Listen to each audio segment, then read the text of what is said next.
Hello everyone. Margaret Fulton was born on 5th of October, 1924, in N, Scotland. Margaret Fulton emigrated to New South Wales at 3 years old. At 18, Fulton moved to Sydney in the hope of becoming a dress designer, but after hearing a prediction that the food industry would boom in post-war Australia, she instead pursued a career in cookery.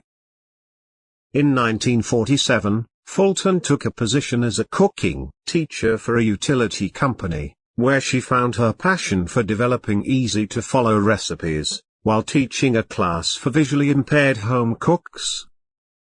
Fulton refined her recipes in the decades that followed, while working as a pressure cooker salesperson, advertising executive, and food journalist.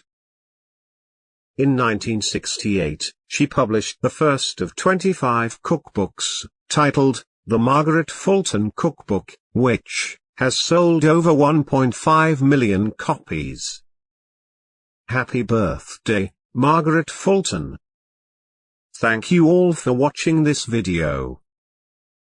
If you like this video, subscribe to Footprints for more videos.